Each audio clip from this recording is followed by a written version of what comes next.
ఏం పేరే? సైజులే. ఈ షాప్ మనదేనా? మనదే. అవునా? రోజు ఎంత? 2000 నడుతుందా?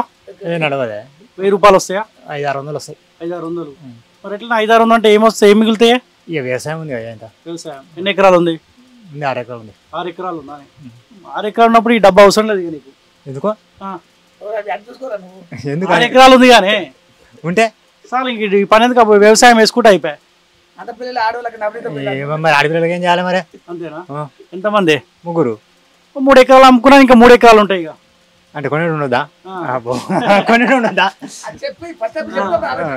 సరే, ఇప్పుడు కేసీఆర్ పరిపాలన 10 ఏళ్ళు చూసినాం, రేవంత్ రెడ్డి వచ్చి 2 ఏళ్ళు అవుతుంది. ఎవరి పరిపాలన బాగుంది? ఇవన్నీ చెప్పాలి. ఏం చెప్పి నువ్వు చెప్పే, నీకు ఏమనిపిస్తుంది చెప్పు. అదే ఇప్పుడు కేసీఆర్ ఉన్నప్పుడు రైతు బంధు అయితే అప్పుడు పడుతుంది, ఇప్పుడు పడుతుంది, వాసనే. కానీ కేసీఆర్ ఉన్నప్పుడు కూడా రుణమాఫీ పడలేదు, రేవంత్ ఉన్నప్పుడు రుణమాఫీ కూడా పడలేదు. ఇప్పుడు కొత్త ఇల్లు వచ్చినాయి కానీ నా పేరు వస్తే కొట్టేసిరే. నీకు భూమి ఉంది ఇక, ఇల్లు ఎందుకే? భూమి నాకు ఇల్లు ఎందుకు?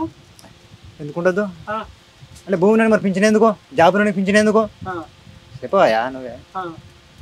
అదే ఇప్పుడు నీకు ఒక 6 ఎకరాలు ఉందన్నవి, మొత్తం లేని వాళ్ళు కూడా, జాగా లేని వాళ్ళు కూడా ఉన్నారు కదా, వాళ్ళకి ఇల్లు ఇస్తా అంటే ఒకటి ఉంటుంది. ఎందుకు ఇవ్వకూడదు? మరి భూమి 10 ఎకరాల భూమి ఉన్న వాళ్ళకు పింఛన్ వస్తుంది కదా, ట్రాక్టర్ పింఛన్ వస్తుంది, కరెంట్ పింఛన్ వస్తుంది ముసలం వాళ్ళకు, మరి వాళ్ళకి ఎందుకు కావాలి? అది కూడా ఆప్షన్. వీళ్ళు ఏం చెప్పారంటే గరీబ్ వాళ్ళకి ఇస్తాం, ఏం లేని వాళ్ళకి ఇస్తాం అని చెప్పారు కాంగ్రెస్. రైట్ ఒప్పుడా, దానికి ఒప్పుకుంటా. ఇప్పుడు 5 ఎకరాల లోపు ఉన్నవానికి పింఛన్ ఎందుకు, ఎక్కువ ఉన్నవానికి కారు ఉన్నది ఎందుకు, ట్రాక్టర్ ఉన్నది ఎందుకు, 12 ఎకరాల భూమి ఉన్నవానికి ఎందుకు, మరి లేనివాడికి నేను ఒప్పుడా పో అంటే అవి కూడా కట్ చేయాలంటావు ఇక. మరి చేయాలి కదా. అంతే. ఇప్పుడు ఈ కాంగ్రెస్ పార్టీ మీ మంగళూరులోకి ఏం చేసింది? ఏమన్నా హామీలు? ఏం చేయలేదు. కేసీఆర్ ఏం చేసిండు పోనీ మీకు? మాకైతే కరెంట్ మీరు ఉచితంగా ఇచ్చిండు. ఫ్రీగా ఇచ్చిండు? ఫ్రీగా ఇచ్చిండు. ఇప్పుడు మీరు బిల్ కడుతురా? కడతలే. మరి ఈయన కూడా ఫ్రీగానే కదా ఇప్పుడు? మరి కడతలేనని చెప్తున్నా కదా. అవునే, కేసీఆర్ ఫ్రీగా ఇచ్చిండు, ఈయన కూడా ఫ్రీగానే ఇస్తుండగా. ఇచ్చిండు. అంతేనా? సేమ్ అదే ప్రాసెస్ నడుస్తుంది. అంతే కదా. ఆయన చేసింది నేను చేస్తుండు. ఇంకేమైనా కొత్తగా ఏమైనా చేసిండా? మరి ఏం చేయలేదు ఇంతవరకు అయితే. ఏం చేయలేదు.